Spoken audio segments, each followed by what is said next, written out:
General Motors, which I went to cover a couple months ago, we were there when 15,000 people were laid off. There was no national media on the ground. Status quo was on the ground. So we went to cover it. We spoke with auto workers, GM workers, all this, because General Motors, like the rest of the vulture capitalists in America who bought off the politicians, can care less if their workers are literally a dead carcass, as long as their limbs can still move and make the parts. They don't care. Their workers are on a balance sheet. So now General Motors is saying enough. The workers are saying enough. So we're now a week into this strike. I spoke with a source of mine on the ground, a UAW and General Motors worker who's there. And by the way, we might go there next week if we could get everything set up with this new camera person and, you know, make a few more bucks in the GoFundMe, hopefully. We might go cover the strike next week. Before I went live, Bernie Sanders, it was announced Bernie Sanders will be striking with them on Wednesday. We'll be striking with General Motors workers in Detroit on Wednesday. So Bernie Sanders will be there. I think I saw Elizabeth Warren is also going possibly this weekend. So Bernie and Elizabeth Warren are going to stand with the workers. So I spoke with a source of mine earlier, and he told me, and I'm not there, so I can't confirm this, but I have no reason, I mean, he's there striking. He tells me that literally police are bringing semi-trucks, they're driving semi-trucks into General Motors plants right now as the striking workers are outside with car parts and with parts to bringing it in and then delivering it to the managers who are standing in for the striking workers. And as the source told me, managers are standing in for the workers on the assembly line, and also there are scabs who chose, you know, blue-collar workers who chose not to strike. So literally the police, and I don't know which police, I don't know if it's Flint's police, I don't know if it's Detroit's police, who knows.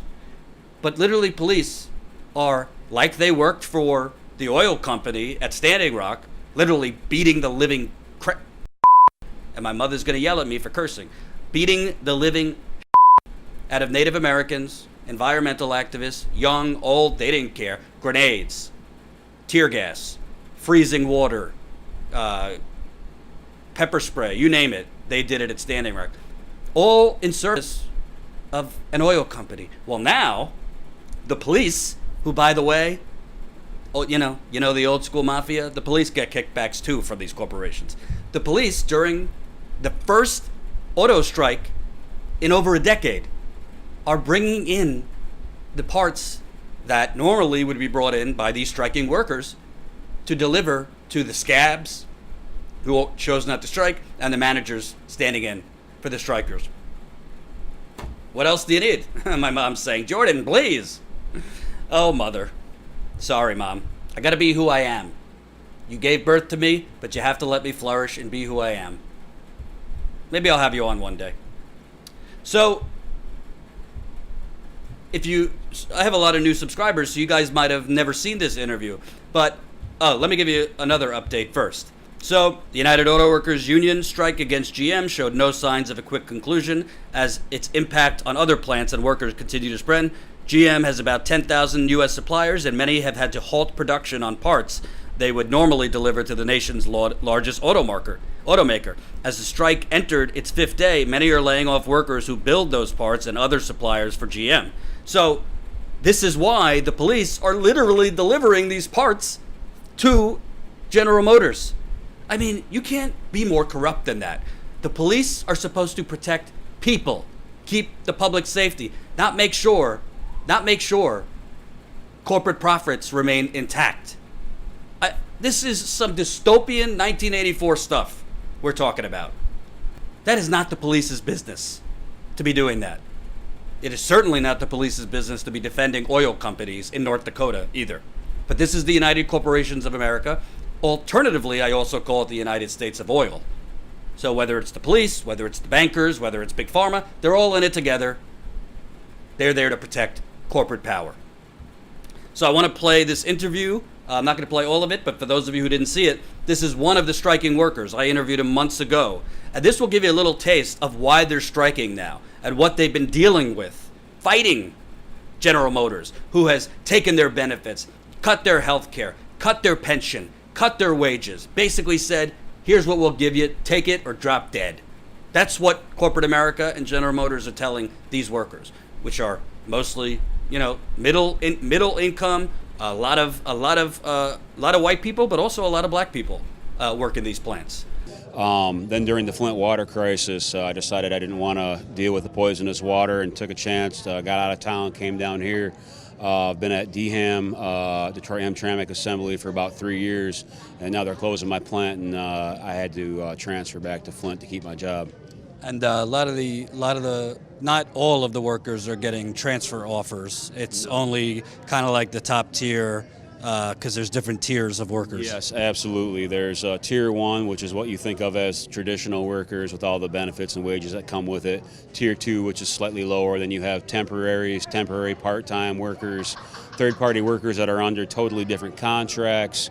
And so there's a lot of division, unfortunately, right now within the General Motors workforce. And General Motors has been leveraging a lot more part-time and temporary workers over the years while making such heavy profit. Yeah, absolutely, they have. That's it's really part of a divide and conquer strategy, not only to make them more money for themselves and their stockholders, but to break the union. Simply put, we don't really have a democracy if the people creating the production and creating the wages and wealth are on a flat line as far as their wages and their wealth, whereas the people in offices are taking. I mean, that's not a democracy; that's an oligarchy. We certainly don't have an economic democracy. Politically we have more of a Republican system, but economically we are very, very far from a democracy. And the closest thing that you can get to having a voice in your workplace is through joining a union. And when I say a union, I don't mean just bureaucracy. I don't mean just, join an organization and paying money to them so someone can sit down in an office and do nothing for you. I mean join a militant union, working class organization where you come together with your coworkers in a trusting way and build solidarity with them around common issues of concern. And that gives you a voice, and that gives you a semblance of democracy in your workplace. And I've worked at both union and non-union facilities, and I'll tell you what, a union gives you a hell of a lot more protection, and you can't just be arbitrarily fired because a boss doesn't like you.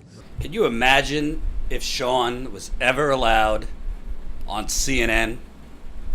If people like Sean were ever quoted at length in the New York Times, this country would be an entirely different place. This country is in the midst of a decades-long information war. And the progressives are losing, but we're on the rise. But we need those voices with such clarity, intelligence, passion, knowledge of history.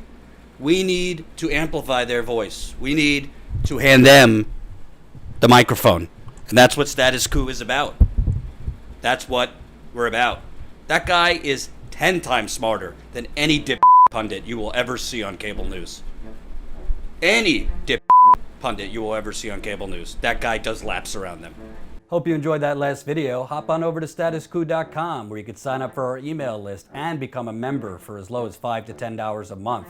Membership is how we grow. That's statusquo.com/join. And remember, join our email list so we can grow the revolution with you.